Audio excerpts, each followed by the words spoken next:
To our second morning panel.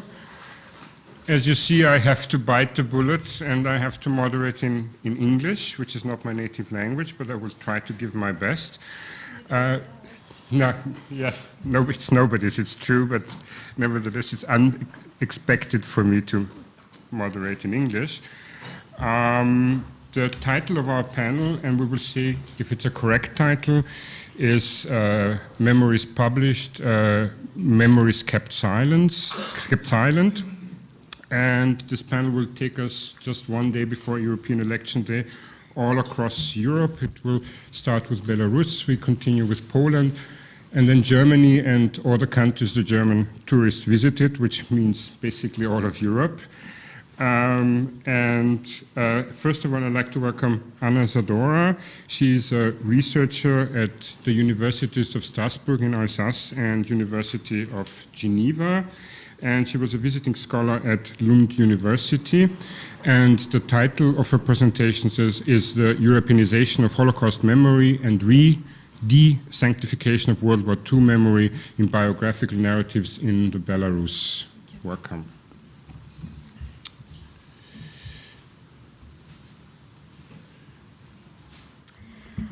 Thank you, Mr. Chair, and thank you, Mr. Organizer, for an invitation to this conference. I will speak about the Holocaust memory in Belarus and about this construction of memories, about the social framework of memory, which is related to the social context and subject to a work of selection of historical events operated by a ruling elite, which imposes a master historical narrative and creates social framework for personal and family memory. The Holocaust memory is a founding historical experience and unified memory for Europe. This idea is illustrated by the famous sentence that Europe was born in Auschwitz. Representation of the Holocaust memory in the Western Europe served as a model for Eastern European countries, and the canonization of the Holocaust memory became a criteria of Europeanness, to be considered as a member of the European family by joining the Council of Europe and the European Union. To be considered as a member of the European family, Eastern and Central European countries should apply this European model of the Holocaust memory. The Holocaust has become a meta-historical discourse, a supranational, decontextualized, forming a transnational normative regime of memory. To recognize the Holocaust memory, to learn lessons from history, became a moral obligation in order to prevent the human rights violation, to prevent us from repeating the atrocity of the past. The European Union is founded on the indivisible universal values, on human right dignity, based on the Holocaust memory deprived of its historical context and turned into an ethical inoculation against totalitarian crimes. The post-Soviet space discovered the issue of the Holocaust memory after perestroika and liberalization, when political change historically coincided with the memory boom in Europe. I will first provide some elements concerning the Second World War memory in Belarus, and will analyze the evolution of the place of the Holocaust memory in the memory of the war. Belarus, a very specific post-Soviet state with a unique history treatment of the Second World War. Belarus was called the most Soviet of the USSR republics, has fully adopted the interpretation of both the Soviet and today's political authorities on the fundamental role played by this event in the construction of historical narrative, memory, and national identity. The politics of memory deployed by the Soviet government places the Second World War, known in the USSR as the Great Patriotic War, at the center of Belarusian national consciousness and is a key event in the development of Belarusian nation. In the USSR, victory in the Second World War was presented as a glorious event, and where all the peoples of the Soviet Union joined forces in the fight against Nazism. The victory was presented as an affirmation of the superiority of the Soviet political system in relation to the Western model, and was widely used by the Soviet propaganda. Neither the Soviet government's responsibility for the war, nor the numerous crimes perpetrated against the army and the civilian population on the eve, during, and after the war by the Soviets were revealed. Nowadays, when attending the parades on Victory Day, grandiose celebration of the most important event in Soviet history, it's difficult to believe that the sacred date of the commemoration of the great victory, the 9th of May, was introduced in the Soviet calendar only in 1975. For 20 years after the victory in 1945, May 19th was a regular working day in the USSR, a fact which the history books never mention. Even Belarusian historians ignore or conventionally forget this fact because everything is done to naturalize the articulation of this fundamental event in the history of Belarus. Perestroika and liberalization of the post-Soviet space in the 1980s opened new pages of the history disseminated by the Soviet regime. Molotov-Ribbentrop Pact, reprisals against Red Army, crime committed by partisans, the Holocaust. During the perestroika, the Second World War was subject to important reinterpretation. The myth of leading role played by the Communist Party in the victory was debunked, as was the myth of the struggle of the whole people against the Nazi. The whole people did not fight on the side of the Red Army and the partisans. Historians revealed instances of collaboration and crimes committed by partisans. The heroic and glorious interpretation of the Second World War was significantly reduced. The stories of the victims of whole communities forgotten by the Soviet and by Belarusian historiography, such as the Jewish community, found their place for the first time in the historiography of the 1990s. Holocaust became a subject of public discussion after decades of the Soviet silence on the issue. Belarus, who had a very important Jewish community before the Second World War, discovered that more than 600,000 Jews were murdered by the Nazi. The Trostenets camp near Minsk is one of the biggest concentration camps in Europe. Post-Soviet countries discovered the institutionalized Holocaust memory in Europe, and it's helped in recognition of the Holocaust in Belarus. Perestroika was a claim for Europeanness. Post-Soviet countries tried to apply the European model for Holocaust memory. This fact affected personal memories and personal system of reconstruction of these events. Researchers who interviewed witnesses of the Holocaust before and after perestroika noticed that people changed their narrative while remembering. Suddenly, the Jewish community extermination and narratives about violence appeared in their memory, where there had not been before. The narratives about violence and about victims were not in accordance with the Soviet heroic representation of the Second World War. The social framework of construction of the past and the social packaging of memory greatly influences its content. The social framework of memory can even dispossess people of their family and individual memory and replace it with a prefabricated socio-political narrative confirmed by the pioneer idea that memory is framework more than a content. Silence about the Holocaust is not due to the violence of this event, but to the official silence on this issue. Another changing aspect of the Second World War memory concerns the partisans' memory. The official narrative on the war in Belarus focuses on the partisans' movement. According to the Soviet historiography, the whole Belarusian people joined forces in the fight against the Nazi, either by joining the regular army forces or joining the brigades of partisans. The particular attention paid to this episode of the war can be explained by the desire to assign a glorious character to the Second World War in Belarus. During the perestroika, the witnesses of the Second World War revealed a less heroic memory on the partisan reduced to the sentence, Nazi robbed by day and the partisans robbed by night. Family memory was an important source for a narrative opposed to the official one. A very problematic issue arises from the present Belarusian historiography connected to the Holocaust memory is the issue of collaboration. During the perestroika, this issue started to be analyzed. It was important to study this phenomenon, the motivation of collaborators who very often were the executioneers of Jewish, Roma, and other communities. It was very important to understand why neighbors became executioneers, according to Martin Dean's expression. But progressively, the collaboration issue was erased, and in Belarusian school textbooks edited after 2005, the term collaboration is not mentioned. It's impossible to conduct a research on collaboration in state institutions or to publish a research on collaboration in Belarus. The presentation of the Second World War in Belarusian textbooks closely resembles that of the Soviet era. The heroic struggle of the Soviet people against the Nazi is highlighted, and this historic event is elevated to the status of one of the founding events in the history of Belarusian people.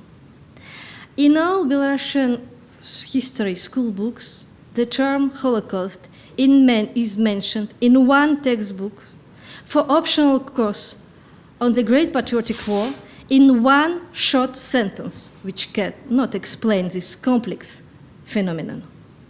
In the official historiography, Holocaust is not completely erased, but pushed at the margins of the historical and social narrative. Among the few alternative institutions which can escape to the official historiographical dogmas outside the system, there are some institutions in exile, located in Vilnius. There is a history workshop in Minsk, a German Belarusian institution. The workshop, located in the territory where the Minsk ghetto was situated, is trying to reveal the white spots on the war and of Nazi occupation, including the destiny of the Jewish community and collaboration. The protection of a diplomatic institution of German embassy guarantees a certain flexibility and freedom of expression. Institutional marginalization and desacralization of the Holocaust memory affected personal memory. Our largest survey conducted among Belarusian school pupils on the memory of the Second World War transmitted by the family pointed out the importance of the Second World War memory in biographical narratives. The most important historical event discussed by the pupils' family is the Second World War. Why? Because many members of the pupils' family are the witnesses of the Second World War, and of course it's a consequence of the official discourse on the sacralization of the Second World War memory operated by the Soviet and the present authorities. But the survey identified important changes in the family's narratives on the war, from heroic Soviet discourse to the victim's narrative during the perestroika, and again to a new Soviet discourse. Some children say, my grandparents spoke a lot about the war before, but now they avoid this issue. I've heard different stories about the war before. And school teachers said that very often families refuse to speak about the war, about the Holocaust, maybe because of multiple changes of the official discourse, from heroic to critical to a new heroic discourse. The current Belarusian authorities returned to the Soviet history interpretation. The term of Holocaust, the collaboration, disappeared from the official discourse, school textbooks, and personal memory. And the interpretation of the partisan movements became again sacred. Family narratives changed once again. Criticisms of the partisan disappeared, as well as the Jewish community disappeared from the Soviet-style narratives. Family could be a source of alternative memory. Family could tell about the Holocaust when official discourse marginalized this issue. But now, under the pressure of the context, because of numerous changes, the family does not transmit the memory of the Holocaust. Soviet historical dogma and its particular cornerstone, the glorification of the Second World War, has marginalized other historical interpretation, marginalized the Holocaust memory.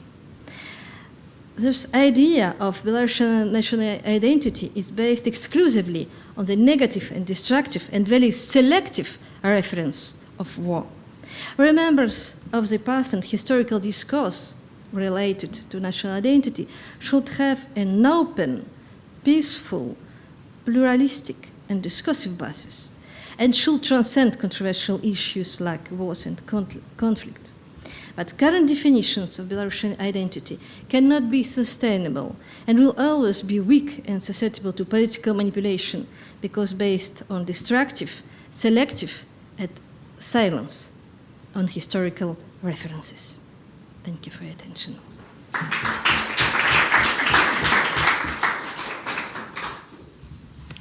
Thank you.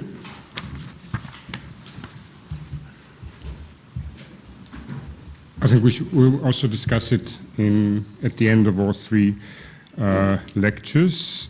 I welcome now Machteld Venken.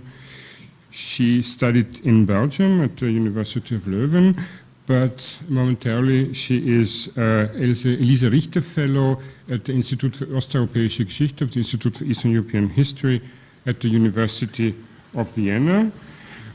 She's author of a number of publications, including Straddling the Iron Curtain, Immigrants, Immigrant Organizations, What Memories, which was published at Peter Lang Publishing House.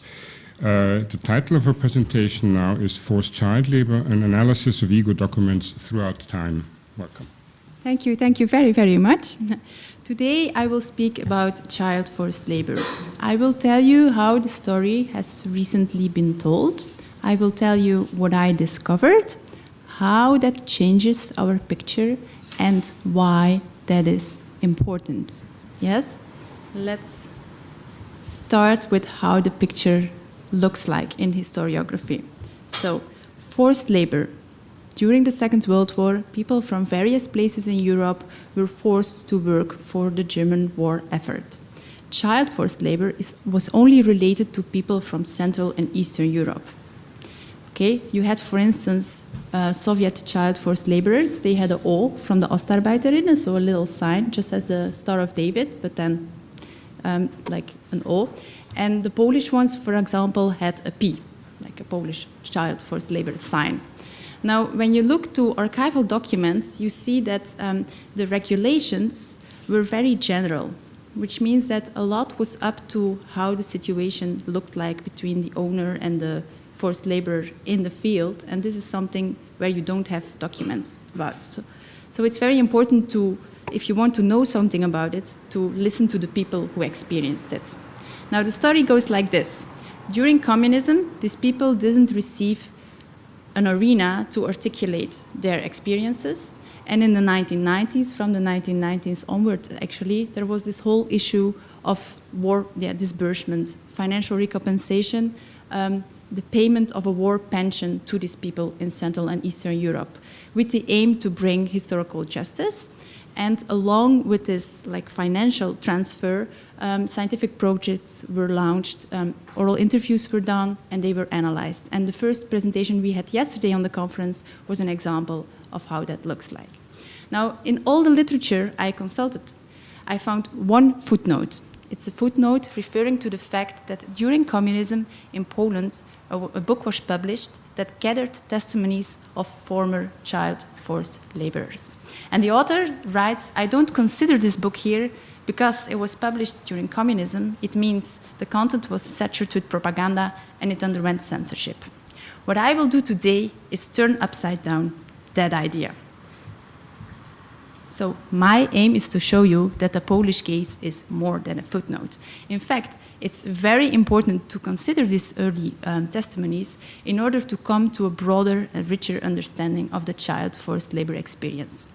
Quantitatively, the amount of testimonies that were gathered in Poland in the 1960s and 70s was bigger than the amount of the recent testimonies that were gathered. It was not only quantitatively bigger, the quality of it is also very high.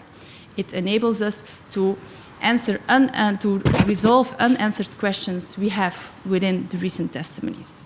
The first thing I want to do is to tell you why the Polish case is so unique. It's not that in 2 years, on another conference, you will find another scholar coming up saying, hey, I found earlier testimonies from the Czech Republic, from Czechoslovakia, for instance, that the fact that this collection could arise in Poland is a result of the very specific historical context Poland was in during communism, yes? And you see that, so these master narratives about the Second World War changed over time. The former presentation has showed you how this Soviet narrative was so dominant in Belarus during the whole period. In Poland, you had the 1965 unrest, and after it, you see that the war narratives, the master narrative starts to change, and by the mid of the 1960s, you had the fact that actually the suffering of the ordinary Pole surrendered to the violence of Germans became an archetype of national identification, and the children played a very important role in it. The child war survivors were presented as personifications of the nation's vulnerability. And I will give you one small quote here. Since the dawn of history, children have always been the greatest wealth of a nation, its hopes and its future. In all the many wars, even the most barbarian, there was a concern for the preservation and protection of children. These unwritten moral laws were respected. The crime committed against children by Hitler's own brand of fascism is the dirtiest stain on the conscience of mankind. And this was the kind of motivation to organized writing contests. So in newspapers, you had like little nouns, and people could write their experiences, their autobiographies, and send them. And in total, in the 1960s and 70s, was about 760 autobiographies that were gathered from forced labor, and there were some of children in it.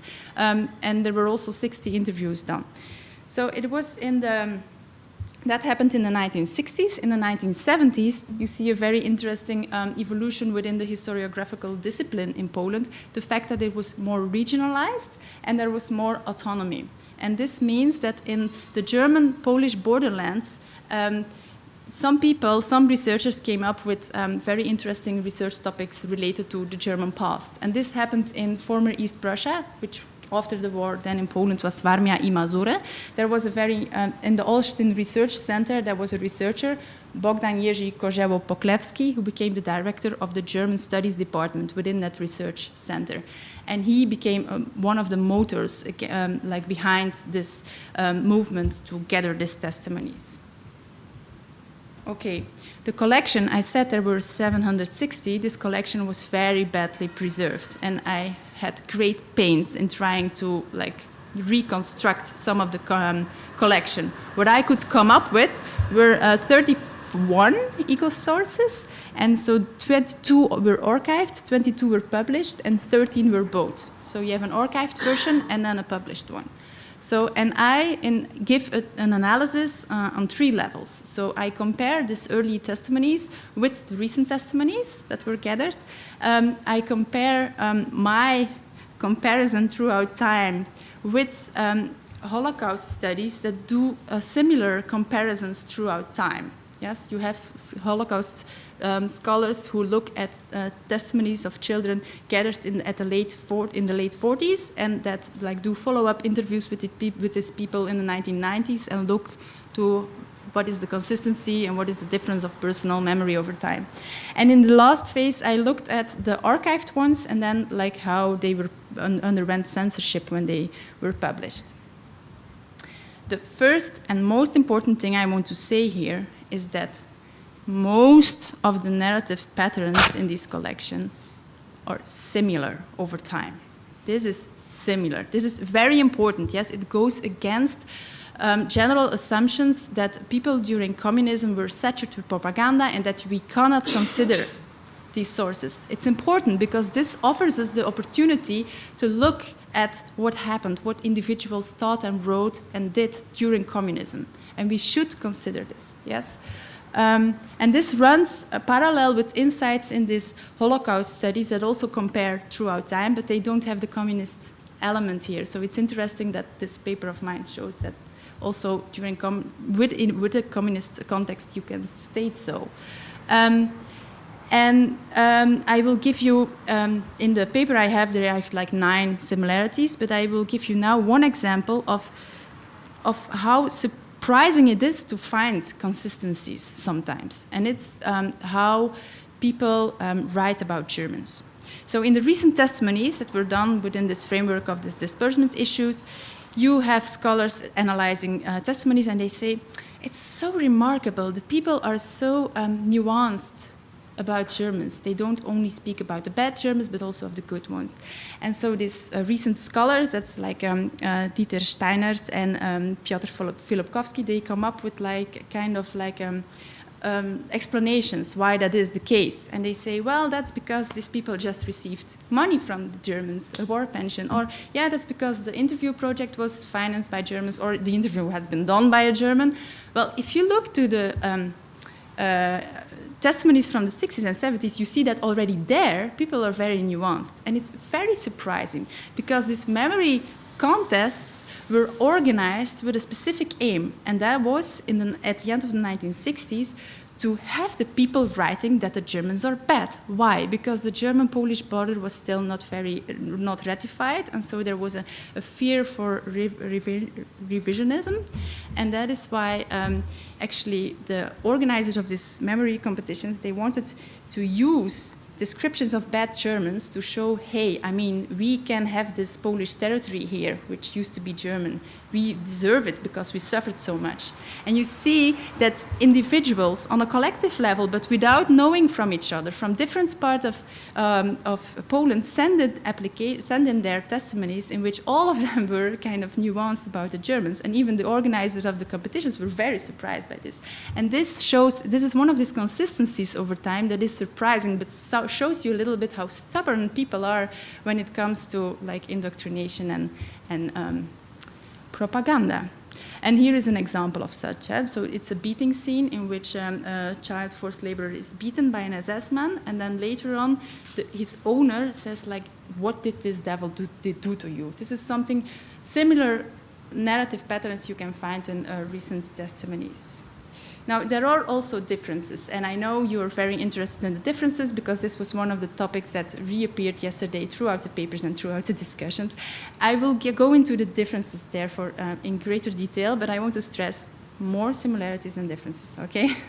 So one is the interview method, of course. Like now you have this long biographical interviews, whereas then, I mean, people received the invitation to write for a writing contest about their child forced labor's experience, which means 1939, like at most, until like 1945 or something. And you see that sometimes. In accordance with the wishes of the competition organizers, I begin my story with, and you see, like, you don't have everything there.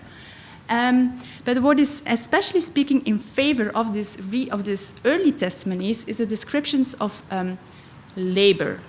In the recent testimonies, this scholar Dieter Steinert and Piotr Filipkowski come up with the fact like, hey, we want to know about labor, because this is about forced labor, yes? We don't find so much about labor. We find a lot about humiliation. We find a lot about the liberation, but the labor thing is really not so present. And I found that self when I downloaded one of this interview. I downloaded, I think, 5 or 6 interviews that were relevant for me from this Zwangsarbeiter archive in Germany. And in one of it, it's on page 103 of the transcription, that the interviewer asks, like, how did a normal day of work look like for you? I mean, it took that long to get there. Whereas in the early testimonies, it's very chronological, yes? So people are departed, then they are like distributed, then they arrive at a certain working place, and then you receive it. So in these early testimonies, there is so much more about cows, about being on the field, all these kind of things you want to know, yes? And that is why I think they make up for a black box in the recent testimonies. And the other element is what was also yesterday discussed, and you are very struggling with in recent testimonies, it's the competition of suffering, and that you don't have in the early ones. You have very humble descriptions of the social position of people, related to what other people experienced during the war, other groups, but also related to what happened before the war and after the war. So it's not always presented as a huge rupture. I mean, pre-war Poland was difficult, post-war Poland was difficult, and it depends on an individual, where he or she was and what happened before and afterwards. And this is, I have a fragment here to see how humble this is. Because of that hunger and misery, many threw themselves into the machine. I also tried to end my life in this way, but a colleague noticed and pulled me out. So I shattered only my right hand. So it's a kind of way of, he's not putting himself, the fact that he shattered his hand as the biggest misery that could have happened to him. It's a very humble description of it was only this. And then the archived versus published one. So what I did is I took the manuscript and then the published version, and I just read like this, and I looked what went out. And then it's interesting because by doing this, you can see how the suitable version of the past was negotiated and on the individual level. And that is because you're always dealing with these master narratives, and you never know what the individuals think about it. Well, this is a way of really bringing it down to the level of the individual. And two things are very remarkable. You see that they underwent censorship. And one of it is the role of the local inhabitants. I told you that so Germans could be depicted nuanced, but they needed to be Germans, okay? Because you're here dealing with a border region, and maybe the Germans didn't have a German national identity. Maybe they spoke Polish. Yes, they spoke Polish. So maybe they were actually in favor of Polishness. Maybe they were just opportunists and employed Poles, yes? And all these elements related to owners speaking Polish, speaking a dialect, or owners being against communism, that's another element. All these elements needed to be erased. So it was a very national categorization that needed to be in place there. And that also continues then after the Second World War, and this is a fragment about it. So there were 60 interviews also done, and this is from one of these interviews. Could you sense a difference in how you were treated by Germans and by Warmians? So the Germans were the ones who came in the border region during the Second World War, and the Warmians were the locals. Yes, but also among these Warmians, but they were here and they stayed here. One of these Warmiaks only recently emigrated to one of the post-war German states. I couldn't even look at her. There are several families that until today, what this is about the fact that so after the Second World War, the Germans needed to leave the borderlands, and the Polish were there, and it was Poland. And what you see here is that there actually was a continuation of these war differences in the post-war situation, and so that actually the Polish communist regime wasn't successful in bringing this terrain to create a social cohesion in this borderlands. And these are things that could not be discussed as were censored. But what is and the second thing that is very underwent censorship is liberation. So in these recent testimonies, as I told you, sometimes about half of the narrative is taken up by liberation. You don't have that before because this couldn't be revealed, yes? The myth of liberation was one of the key aspects of this master narrative during communism. And so it ran that the Soviet soldiers conquered the Germans and brought freedom and happiness, so you couldn't say anything bad about these Soviet soldiers, yes? So if you want to read about the liberation, then read the recent testimonies, not the early testimonies. But anyway, and this is something I've never seen in any other publication and I came across, is what I then called reverse censorship. What we think about censorship is this. You have an original document, and we want to make it more communist in order to get it published. And that is how it normally works. Now, what you see here is the other way around. These were testimonies from the 60s and 70s, when they, in the 1980s, were published after Solidarity and so was there. They were considered to be too communist in order to be published. So what actually happened is they did it the other way around. The content was considered to be too communist and needed to be made less communist in order to appeal to the Polish public in the 1980s. And I have an example here of it. So you have the archived version about this liberation. Yeah? So we are surrounded by Soviet officers. They ask where we are from. We answer, we kiss each other happily. Liberation, the end of fascism, down with war. And in the published version, you see that the end of fascism and down with war went out. And that is because this myth of fascism, there was a way of explaining the Second World War in early post-war Poland. It was already out-fashioned in the 1960s, actually, but still this person in the archived version still wrote it. But by the 1980s, fascism was completely out of fashion, and you couldn't print it any longer, apparently. So this shows you, and I will now come to my conclusion, is that this unique but forgotten collection needs to receive more attention from scholars working on child forced labor, but just in general about forced labor and about testimonies and about the personal memory over time. And when you compare them with recent testimonies, so what I said is that they are already very nuanced about Germans. It's very remarkable, surprising, and also that they are very rich on work and daily routine, and that they make up for the black box in recent testimonies.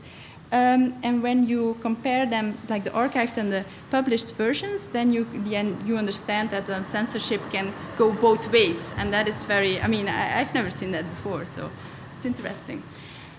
To end with, the collection both increases our understanding of child forced labor experiences and offer insights into the negotiated appropriation of communist ideology at the individual level. Thank you very much.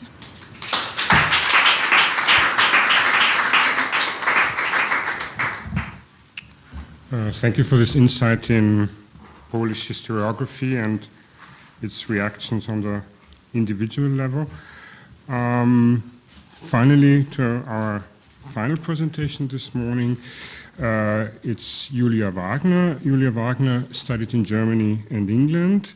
Presently, she is a researcher at the University College in London, where she has a study on the impact of German tourists and the post-war German identity constructions, East and West Germany alike. And the presentation, the title of her presentation is German Tourists Abroad, Travel Narratives and Reminders of War and Violence. Thank you very much. Yes, I think my paper will in some ways be a little bit of a change of subject, both because the narratives that I'm going to be talking about are quite different from most of the ones that we've been hearing about so far, and also the type of experience of violence is different, at least for the majority, as you will see. Okay.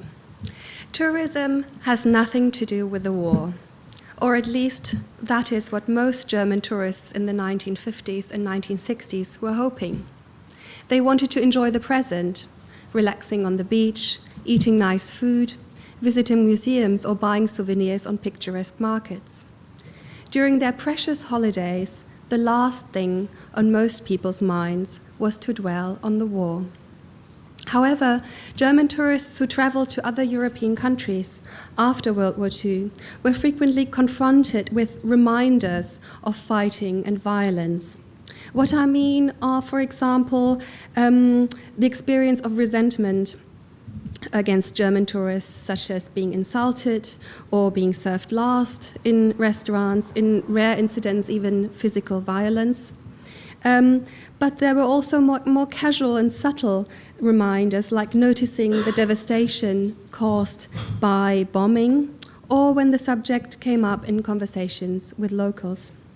I will argue that these encounters with the past challenged their role as tourists, as well as the narrative conventions of talking or writing about holidays. Furthermore, they also raise some interesting questions about German post-war identities. Let me back up a bit first and give you just a little bit of context. The 1950s and 1960s were the beginning of the era of mass tourism, and Germans in East and West were embracing the opportunities which became available at the time. One striking aspect, which keeps coming up in a variety of ways in post-war travel accounts, is a sense of urgency, a sense that finally, after a period of austerity and hard work, new, better times had begun. And holidays were a symbol for that change. In West German opinion polls from the 1950s, a majority of respondents stated that going on holidays was no longer a luxury, but increasingly considered normal. Over the years, it also became easier to travel abroad, and every year, growing numbers of West Germans traveled to Austria, Italy, and many other countries to enjoy climate, culture, and attractions. By the late 1960s, a majority of West Germans were spending their main annual holiday outside their own country. The situation in East Germany was different because of the restrictions imposed on free travel and foreign exchange. However, East Germans were soon allowed to visit other socialist countries. In the 1970s, the number of GDR citizens undertaking foreign travel rose up to 1/4 of the population. So despite all differences between East and West, Germans became the world champions in traveling, Reiseweltmeister, as Hasso Spode phrased it. Many East and West German tourists spent their holidays in European countries which had previously been trampled by German soldiers' boots, to use an expression by Axel Schild. The effects of destruction were still visible, and memories of wartime violence still fresh. Now, a few years later, people in these countries encountered Germans again, this time not as soldiers, but as paying guests. Tourism became the first occasion after the war when large groups of former enemies met under new circumstances. In my research, I use ego documents, well, mostly ego documents, such as letters, diaries, travelogues, and autobiographies, some published, some not, as well as interviews to explore how German tourists describe the experience of their first holiday trips abroad after the war. Based on these first-hand descriptions, I'm trying to trace how Germans negotiated and reconciled the incongruity between enjoying their holidays on the one hand and encountering reminders of the Nazi past on the other hand. At this point, it's important to say that the majority of travel narratives do not mention the war. In fact, many are barely more than catalogues or lists of things done and seen. Only some offer any kind of further reflection about what the tourists felt or thought, and even fewer talk about which aspects of traveling reminded them of the past. So to give you a rough idea, I read in excess of 1,000 post-war travel narratives, and my considerations are based approximately on 250. So that's sort of the relation. I have two main points today. The first one I've called Traveling and Storytelling. Wenn jemand eine Reise tut, so kann was verzählen, begins a poem by Matthias Claudius, which is often quoted in this context. And indeed, traveling seems to have inspired storytelling since Herodotus and long before him. Many 20th century tourists documented their experience in diaries or letters and postcards, or related their stories personally after their return, sometimes aided by photo albums or the often dreaded slideshows. Journeys are extraordinary events in most people's lives. They take us outside the realm of everyday life and are therefore considered of particular interest and meaning. Therefore, there's an urge to share these experiences with the ones who were not there. Beyond relating specific experiences, holiday narratives also communicate a host of other information. Some tourism scholars have noted that holiday choices tell us something about how the tourists perceive themselves and how they want to be perceived by their peer group.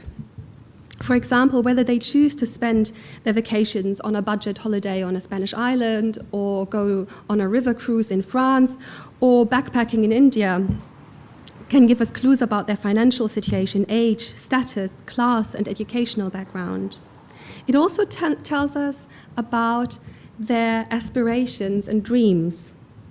Tourists believe that during their holidays, when they are free of the constraints of everyday life, they can be their real selves. In this context, I find Christoph Henning's essay Reiselust very useful. Henning writes that we use holidays as spaces where we live out or act out our imagination. Understanding these two elements, that holidays define an individual's place in society and are also supposed to show who we really are, helps understand one of the most important conventions in travel writing, in travel narratives, sorry, not just writing. They must be success stories. Success is, of course, measured on the tourist's own terms. For example, a successful holiday meant perfecting, for some, their suntan, while for others it could be the achievement of climbing a high mountain or educating themselves by admiring famous artworks. This is, of course, very simplified. There are also, what a success story is also influenced by societal discourse.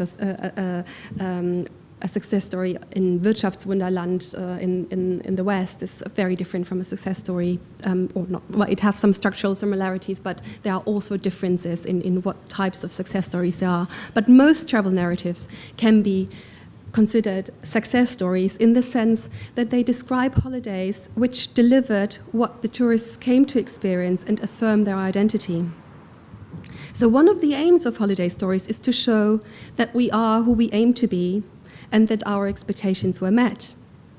And these expectations are shaped, well, on the one hand by tourist aspirations, but also by literature, art, popular culture, and the media, which conveyed certain images of abroad.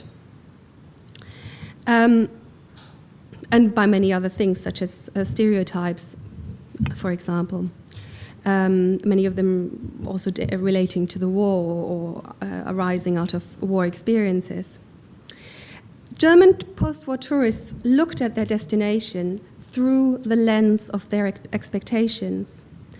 They were an important influence on their choices, their perceptions, and also on the way they framed and described their travel experiences later. And just to give you one example, which appears quite a lot in travel accounts about Italy, that tourists sort of perceive themselves or sort of see themselves as walking in Goethe's footsteps. And then, of course, their choices, they focus more on the art and culture of Italy than, or places where they can feel a connection to their literary hero. And it also influences on how they write about Italy. They often use quotations to, start off their own reflections and so on. And some of them have literary ambitions, which is also quite interesting.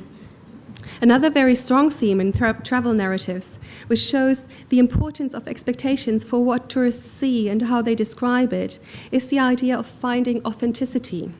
Authenticity not in the sense of gritty reality, but in the sense of unspoiled nature, primitive living conditions in which simple, good and friendly people live. Essentially, these tourists were looking for a counterworld to the modern world full of cars, machines and noise, and also a counterworld to the world of war and destruction. Tourists wanted to find spaces where the world was whole, intact and unbroken, spaces beyond history. Some studies have very convincingly argued that images and ideas, the invisible luggage which tourists bring with them, is in effect more important than the reality they experience. And that's, of course, not exclusive at all to German tourists. It's equally valid for other tourist groups. So in other words, that they see what they came to see. And it's true that there are plenty of examples in the accounts that I have read that images, stereotypes, and prejudice persist despite the fact that people see evidence of the contrary. Their perception is very selective and focused on specific elements, while others are simply faded out. However, I'm most interested to see what happens when these images and expectations were challenged. And in fact, despite or maybe because of the expectations tourists had before their arrival, local reality could come as a shock, or as a surprise at least. Traveling, after all, also meant leaving one's comfort zone, one's peer group, the familiarity of everyday life. It meant being vulnerable and an outsider exposed to foreign languages, customs, and spaces, and people. Sometimes it also meant encountering memories of the war which were in conflict with their own. And this brings me to my second point, traveling and reminders of the past. When Germans traveled to other European countries, especially those which had previously been occupied or at war with the German Reich, they encountered many reminders of war and violence. These could be visual reminders, for example, the sight of destruction caused by bombing and fighting, conversations with locals, acts of resentment and hostility, or much more subtle and individual triggers, which inspired tourists to reflect about the past, for example, when they heard a certain song on the radio, or saw that a specific film would be screened, or passed by a cemetery. So my question is how Germans interpreted these occurrences and their own responses in their travel narratives. And it's in fact possible to identify some trends and patterns of things which are told or left untold, and which narrative strategies are used. I don't have the time to go into all of them, so I've chosen 4, which I think are particularly relevant to our subject. And the first trend I want to address is perhaps the most obvious, but also the most difficult to interpret: omissions, Auslassungen. It's always difficult to discuss what's not there, but omissions can be also interesting in their own right. Why is it, for example, that most travel accounts do not mention reminders of the war, even though the great majority of tourists would have encountered them? A lot of this has, of course, to do with the conventions of narrative, which I outlined before. If the aim is to write a success story about a happy holiday, happiness is also one of the central themes. This does not leave much room for difficult or negative experiences. But there are also other factors which come into play, and these sort of depend on the specific omission that one is looking at. For example, in the beginning, I was really, really surprised that so few narratives mention destruction, the site of bombing. If this is mentioned at all, it's usually because the destruction was of such an extraordinary scale. For example, some accounts to Warsaw in the 1950s, they're just stunned by the magnitude of destruction. Or because they concerned a place where the tourists had, which the tourists knew from before the war, or a place that was considered as a place of particular cultural significance or beauty, like a castle or a church. But of course, to German post-war tourists, the site of destruction was normal. It was so ubiquitous in their own towns and cities that seeing similar sites abroad did not warrant much commentary. As Christoph Henning wrote, tourists are interested in what is different, not in what is the same. In fact, I've recently read a very interesting autobiography by an East German ophthalmologist who traveled to Switzerland, and the thing that he was most impressed by and spent like more than a page raving about is that there was no destruction. It's the absence of destruction which he found worthy of description, not its presence. And sometimes, and that's quite interesting, I'll only sort of touch on that briefly, but I'm happy to elaborate later. Sometimes it's possible to see the contours of certain omissions. Just to give you one example of an interview which I did not do myself, it's an interview I think from the late 80s, where one interviewer repeatedly asked a woman the same question, sort of insisting. She had been on a trip. She was from the GDR, she lived in the GDR, and she had been on board of a so-called Freundschaftszug, a friendship train, to the Soviet Union, traveling through other Eastern European countries on the way. And so the interview sort of for a segment focuses, although that's not the main subject of the interview, a segment focuses on this experience. And the interviewer asked her repeatedly what the reaction of locals was to this group of GDR citizens. And she repeatedly insists that everything was fine and that they were welcomed very warmly. And at some point, she just breaks off and comes out with a completely different story, that while they traveled through Czechoslovakia, people were throwing tomatoes and other things at the train. And she said that this experience had made her feel, quote, alienated and bitter, unquote. So it's quite interesting to see that after repeatedly telling the same story, she then comes out with something that completely undermines her assurances that everything had been fine. And of course the reasons for this are in this particular interview unclear. Did she just remember it at the time? Did she choose to omit it because it didn't fit the narrative conventions? That we can't answer. A second strategy that's very clear in travel accounts is that when tourists travel abroad, and I'm sure you all know the experience, they draw comparisons to their own to their home life and their own experiences. This is a way of putting things into perspective, establishing a framework which makes an unfamiliar situation understandable and therefore manageable. Particularly interesting to me is the fact that in some situations the present is an insufficient explanatory framework. So tourists draw upon other experiences, experiences from the past, to help them understand what's going on at the place that they are visiting. And in this, there are many examples for this, but a particularly interesting one, I think, are West German tourists who visited dictatorships who spent their holidays in dictatorships, Spain, for example, or Yugoslavia. They frequently compared and likened the situation there to their own experience of a dictatorship, the Third Reich. So, for example, for those who went to Yugoslavia, they often sort of write about, and many of them must be said, well, in the sample that I've read, many of them were sort of, they weren't aware, of the political system in Yugoslavia or, any sort of context when they traveled there, and then were very surprised to find, that they had actually come to a dictatorship. And then they were very often reminded of the leadership cult around Hitler and other leading Nazi figures when they saw portraits of Tito everywhere, and or heard things from locals about actions taken against political enemies in the country and so on, and that then reminded them, for example, of Hitler's demise of the SA or something like that. And at that point it's quite striking that some of them then also revert to the language of the Third Reich and talk about purity or these sorts of terminologies. It's quite interesting. How tourists narrate their encounters with reminders of the past depends very strongly on the situation they experienced. For example, incidents of hostility and resentment directed against them because they were Germans, or because they were East Germans or West Germans in some cases, were usually quite upsetting to tourists in the first instance.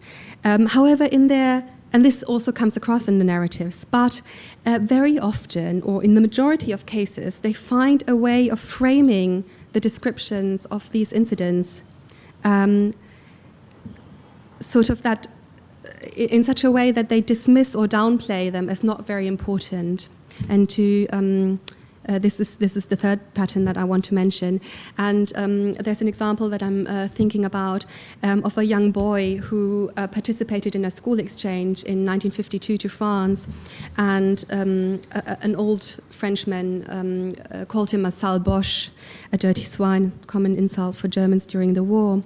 And many years later, in his autobiography as a grown man, he said that this was just one experience in an otherwise happy holiday. So a quote from this account is, happiness is never perfect. So this, emphasizing that this was the only flaw, allows him to bring the narrative back in line with the happy story and not break with the conventions of the genre. And my last point is avoidance, and I've chosen that because in particular cases it raises some very interesting questions about post-war identity constructions. There are many ways in which avoidance plays into travel narratives. Omissions can also in some sense be interpreted as avoidance, but I am talking about sort of a more active line of avoidance in this instance. For example, when tourists in their narrative talk about instances where they actively evaded the subject of past violence or the past when it came up. And an interesting case in this context are German tourists who were reluctant to admit to being German or lied about their nationality when they were abroad. There are several examples for this in my sample, and I just want to briefly refer to three of them. The first two are from two young men who traveled Europe in the beginning of the 1950s. The first one is Heiko van Dieken, who went on a bicycling trip in the Netherlands in 1953 and lost his way and stopped to ask a passerby for directions. And this man asked him, "Are you German?" And he said, "I'm East Frisian." Hoping that he explains this in his account, that this might lead to benevolence because of the mysterious blood bond between all Frisians. Unfortunately, the Dutchman saw right through it and called his bluff, and said, "Yeah, this is what you all say," and so on. But he did give him directions in the end. Another man went further. Os Kruer traveled with a friend on his motorcycle through Europe, hoping to make it to India eventually, and he did. And they stopped in Rome and were busking. They were busking in a cafe, and someone asked them where they were from, and Kruer pretended to be Dutch. He said, "I'm Dutch." And in his memoir, he explains his reasons. He said, "The Nazi spook was too close yet for everyone." That's the only explanation he gives. My last example, and then I'll compare them if I still have time, is quite different. Elisabeth Riander traveled through the touristically completely undiscovered mountains. They're still pretty much undiscovered in the north of Greece. Though not to the same degree, in the late 1950s, where she met some members of a nomadic tribe of shepherds near Ioannina. And they were very hospitable, so Driander spontaneously decided to spend a few days with them. And strangers very, very rarely came to this area, so her arrival was a small sensation. Everybody was really curious about her. And members of the tribe showed her around and then took her to one spot and told her a story about German soldiers who had come there during the war, asked for a mutton to be slaughtered, and had then killed two men without any reason. And in her travel memoir, Driander writes that this story had made her feel cold, so she starts with a sort of physical sensation. And then after dinner, the tribe elder asked her to tell them about her home. And so she fairly basic Greek, she explained about, or she told them a story about green pastures, large trees, rivers with plenty of water, houses with big roofs. But she didn't name her country until they finally asked her explicitly, what is this blessed country called? And then she said very quietly, she says Germany, and anxiously waited for a reaction. Quote, "But nothing happened. They just shook their heads. One said, 'They came from such a blessed country to our poor mountains. Why?' I did not know the answer. We sat in silence. Suddenly a voice said, 'The devil seized their souls. We don't know why.' 'Yes,' Xenophon nodded, 'and she does not know either.' He was pointing to me. Then nobody said anything about it anymore. They just wanted to know how far away Germany was, how much the trip cost, whether one could get work there." Unquote. So in the first two examples, it's sort of, it seems like, not saying explicitly that one was German or even lying about it came quite easily, and that it was sort of more or less just a way to avoid uncomfortable questions, to make it easier for themselves. But not, it's not linked in the narratives to any sort of embarrassment about the past. Whereas in Driander's case, the situation is quite different. Also, it's a different case because she's explicitly confronted with the crimes and not just asked, "Are you German?" But in her description, it becomes quite clear, also in the words she uses and so on, that her reaction comes from a place of shame rather than, just dodging an uncomfortable question. I'm probably running out of time, am I? Okay, so I'm just going to quickly summarize. I wanted to make the point that these travel narratives are a very interesting source for looking at how post-war Germans negotiated experience, memory, and identity. In their travel accounts, they create narrative bridges between the past and the present. The change of vantage point during a holiday abroad presented a potential opportunity to reflect about the foreign and the familiar, to draw comparisons, to question and to reassess. Many tourists did not use this opportunity, or at least did not write about it, or there's no documentation about it. But for the significant minority who did, this experience did not necessarily change their opinion about anything. But being confronted with differences and reminded of the past seemed to require a response, a positioning, a making explicit of one's assumptions. And as such can give us some fascinating insights into post-war attitudes, mindsets, and the legacy of war and violence. Thank you very much.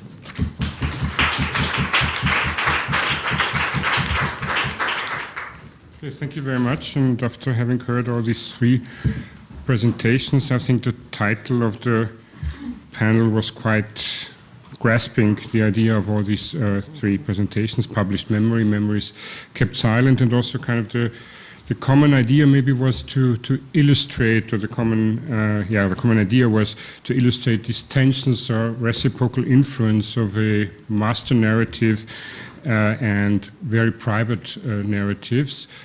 So, wenn Sie jetzt Fragen haben, die Frau Machteld, Venken und Julia Wagner können Deutsch verstehen und werden aber auf Englisch antworten oder auf Deutsch antworten.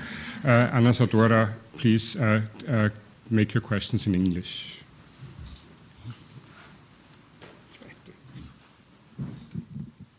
Ich habe eine Frage an Frau Venken, oder mehrere Fragen. Die erste Frage ist, mir wurde nicht ganz klar, warum Ihr Vortrag mit dem Titel Child Forced Labor betitelt ist, weil ich wenig gehört habe über das Spezifische der Erfahrung der Kinderzwangsarbeiter. Vielleicht können Sie dazu noch was sagen.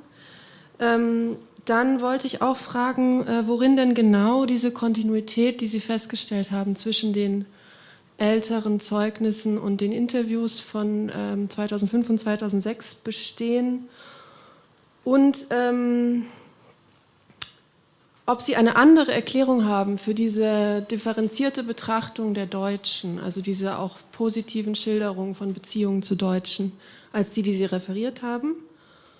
Und worin genau bestand der Wortlaut dieses Aufrufs, dieses Wettbewerbs in Polen? Vielleicht können Sie das noch sagen. Wie genau der Wortlaut war. Danke.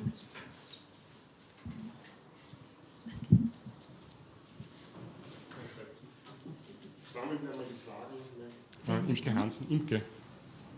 Pardon. Sie und dann Sie. Yeah, thank you very much. I have a question to each of you. First to Anna. I was wondering about the current actors of memory and historiography. You mentioned the workshop, and the workshop is is a project of the IBB, of a German institution, which is still allowed to work in Belarus. So what other actors are there? To which extent is it a civil society, like is memory a civil society issue, and to which extent it's still, or again, dominated by state actions, enterprises? And also concerning the workshop, you had very warm and positive words about the workshop. Is there anything you would criticize about the narratives and the way of working of the workshop? And just one short question about to Ms. Venken.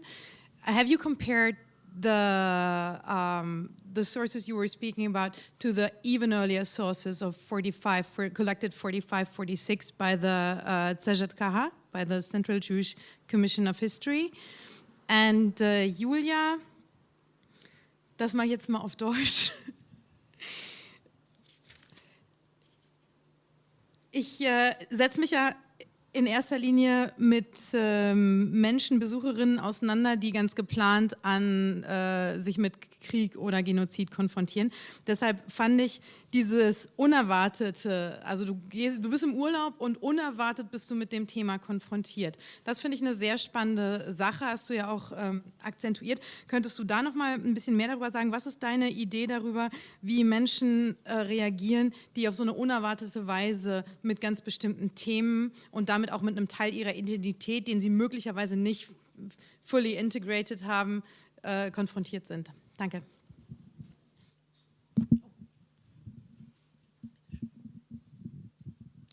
Danke. Ich hätte eine Frage noch an Machteld Venken.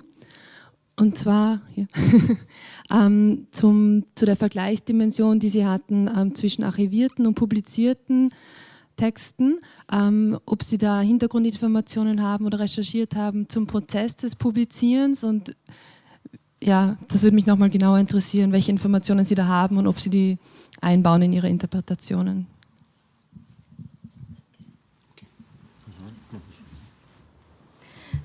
Thank you very much for your question.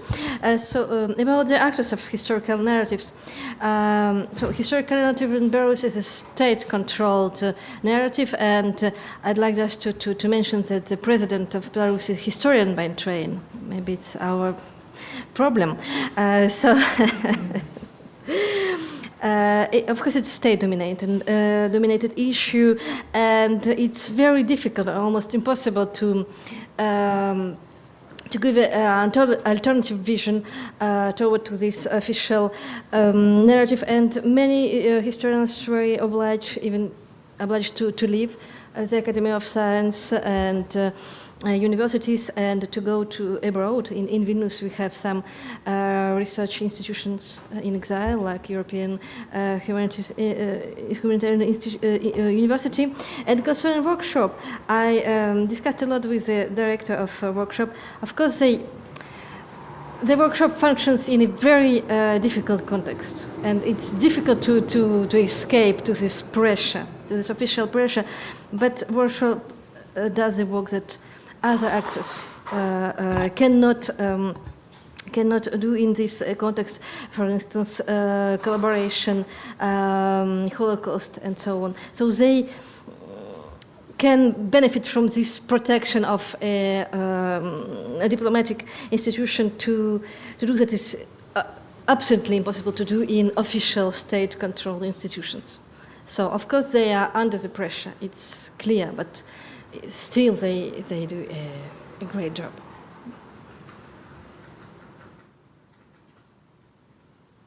Julia?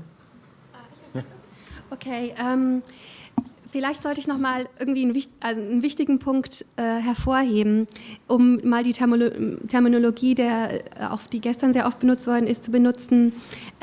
Diese Narrative, das sind Narrative über Erfahrungen außerhalb der eigenen Wir-Gruppe, die aber erzählt werden für die eigene Wir-Gruppe, nicht für die. Also die werden ja für die zu Hause gebliebenen oder die Leserschaft, die deutsche Leserschaft geschrieben primär. Und das ist ganz wichtig, weil da viel sozusagen vorausgesetzt wird, dass da sozusagen Verständnis da ist, zum Beispiel.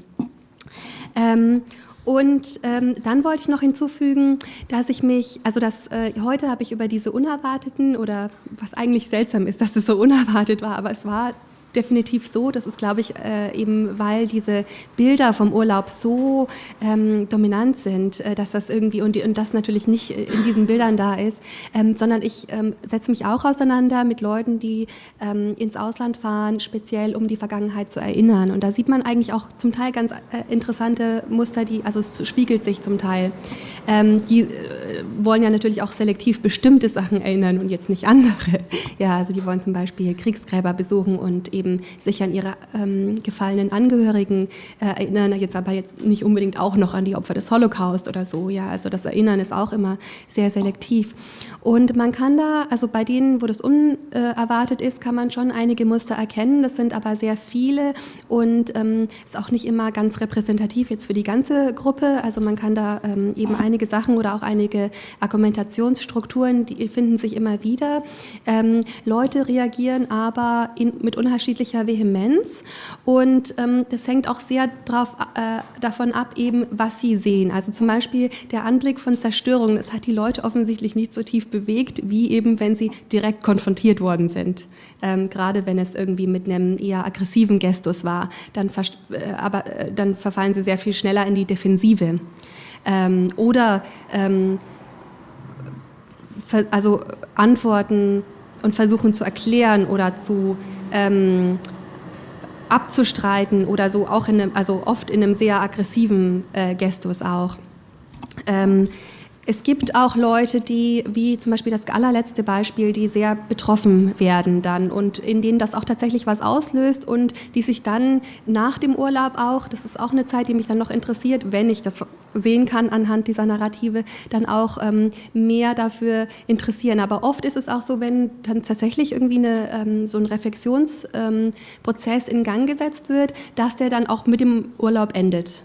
Und was ganz interessant ist, weil ich beschäftige mich ja auch eben viel mit Autobiografien, dass es sehr häufig vorkommt, dass Leute in ihren Autobiografien auf Tagebuchnotizen oder sogar Passagen zitieren und darauf Bezug nehmen und dann reflektieren, wie sie das damals gesehen haben und wie sie das heute sehen würden.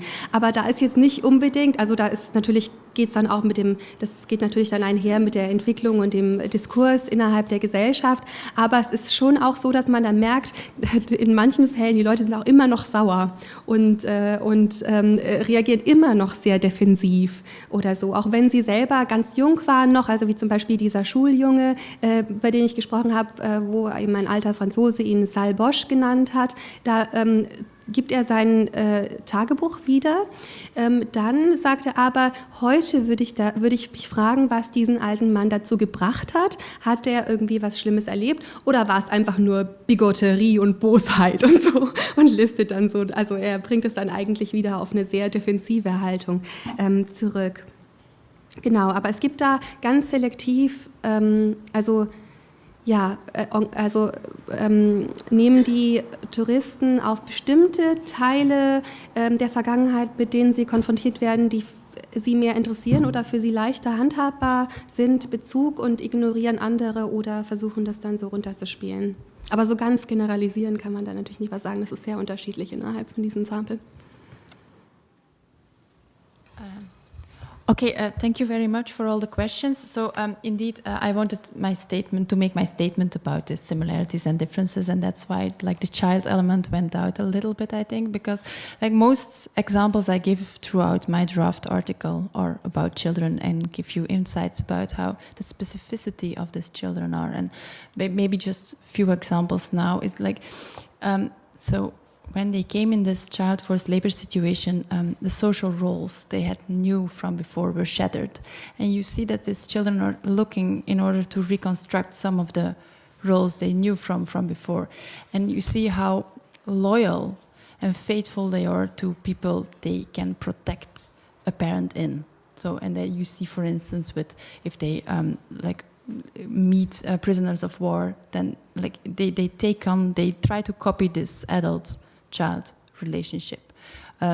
Others are that sometimes this like 12, 13 years old boys, they really like to go on the child labor work at first because they consider this discovery road. So this adolescency, and this discovery road, which you don't really find in the ones of adults.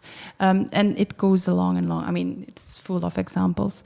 The continuity, so I have 9 elements, and so the German thing I highlighted, but there are much more.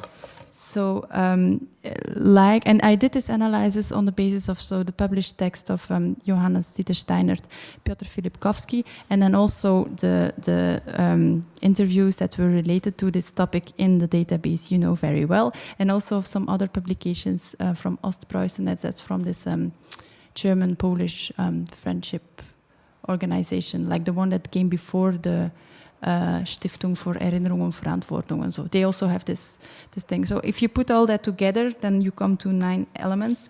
For instance, was like the rupture in their life path when it started. The second one is like that they recall when they were offered for sale like cattle in great detail because it exemplified the humiliation that was to accompany their later labor experiences. Then you have humiliation that appears further on in the testimonies, the concern for the family, so any news from or about family members deeply affected the way they endured living conditions. You have description of daily life, so the limited amount of food, hygienic conditions, the beating. Then you have the Germans, then you have the ability to see something positive in their experiences.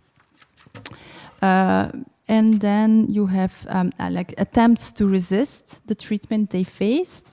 And then the last similarity is the importance narrators address to the articulation of their experiences, like how important it is for them to write this or to speak up about this. That are the continuities. And then my other explanation for the Germans, more and more, like the more I deal with this, like early documents from communist times, from memory competitions, I do have the feeling that people just considered it their moment of truth, that this was their truth they could write about. And that is why I think, it is sometimes so different from master narratives. And the memory competitions, so there were very different memory competitions launched, and I needed to look for different ones in order to get sources. And so one is at the occasion of 20 years of Polish People's Republic. So, and then it's like how I came to the border region, and then some of them write how they came to the border region as a forced laborer. So it's not really related to forced labor, but you do see that popping up. But you have another writing competition that is about German war crimes. That is how it's called. And then only in the 70s with this person, Bogdan Poklevsky, like this researcher, the concept of forced labor, like robotnice przymusowe, comes up as a concept. So you see that the reflection of what is forced labor and to label it changes over time, and you also see that in the calls of the memory competitions. And then, okay, the Jewish Commission. So I didn't look at the documents from that Jewish Commission. I have one testimony from 1946 from Institut Zachodny in Poznań, that one. And then I did consider the publications of Joanna Michlitz, who worked intensively with these collections from the Jewish Commission when she was making her comparison over time. So I do have in the paper her analysis of the documents, but I didn't look at the documents myself. But I also don't know, maybe you know it, to what extent they are so related to really the child labor aspect, not the Jewish one. Like the one with the P, the Polish labor. That's what this paper is about, yes. And then the process of the publishing, that's really interesting. So you have the archived versions, you have of course the books in the library, and in the archive you have one like book manuscript, you could say, yes? So I looked at the three, and you see that the book manuscript is completely the same as the published version. So I was interested in seeing like where is the censorship, what needed to be cut out from above, but that I couldn't find in archives with censorship organs and so on, and that more and more leads me like to take on the standpoint that in the 1970s people were already so much accustomed with what they could write that I think the version they made was later on completely published. And I do make that statement because I have another paper on a television series, a Polish television series from the 60s. And there I can look at the censorship issue.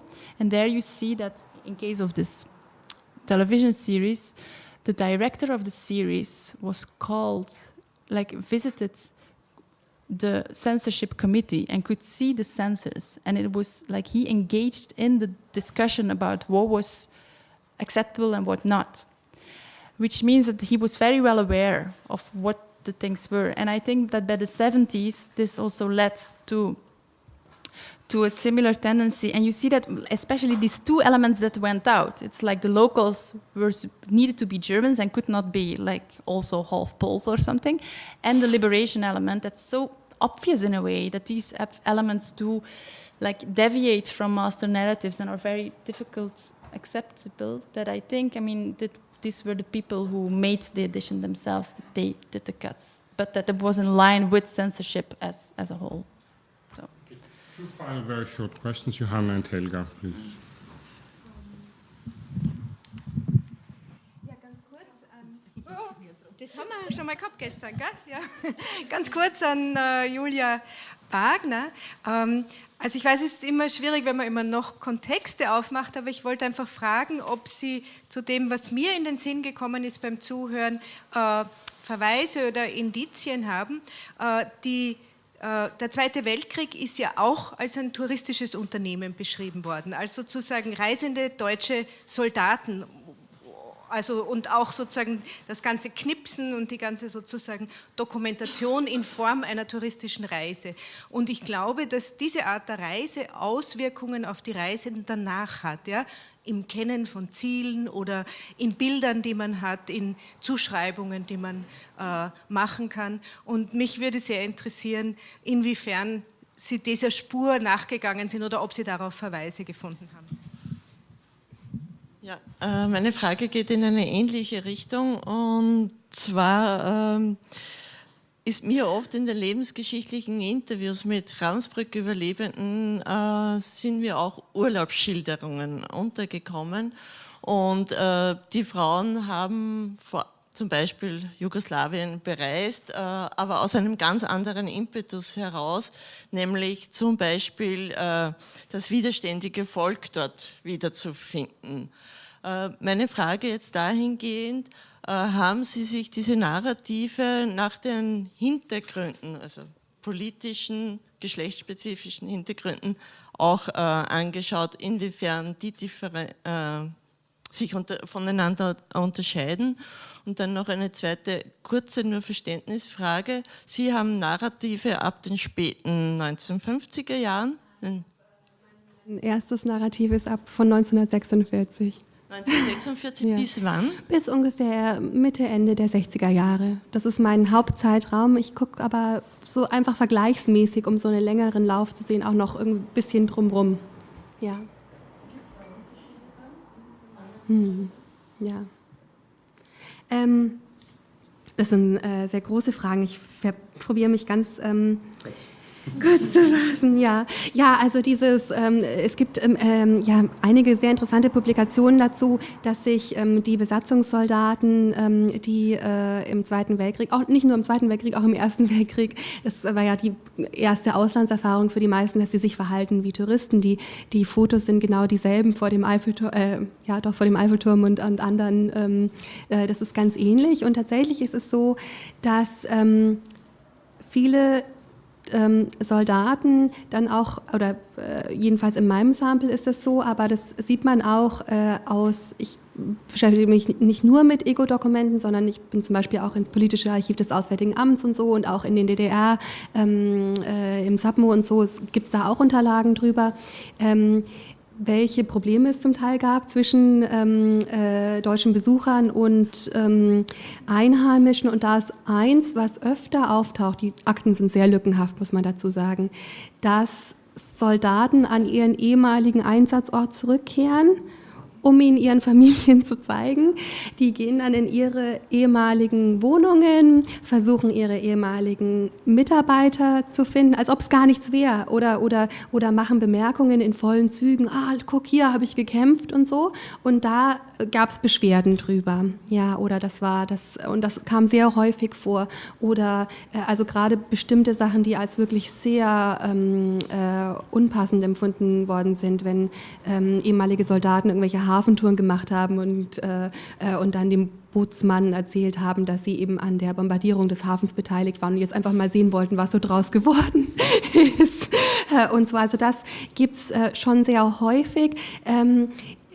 Ich versuche das zu recherchieren, was so der Kontext der Leute ist, und versuche mich auch, also ich interessiere mich auch eben sehr für die Gender- und Klassenspezifika dieser Narrative. Das sind natürlich es ist eine annähernd repräsentative Abbildung quasi der Komplexität der deutschen Gesellschaft in Ost und West, aber bestimmte Gruppen verreisen natürlich mehr als andere. Junge Leute verreisen mehr, Leute mit höherem Bildungsstand verreisen mehr als andere, Bauern verreisen ganz wenig und so, also da gibt es natürlich auch Unterschiede, aber es ist trotzdem so, dass in meinem Sample gibt es diese Gender-Differenzen, Klassendifferenzen und so, oder Schichtdifferenzen, sagt man im Deutschen, glaube ich, immer.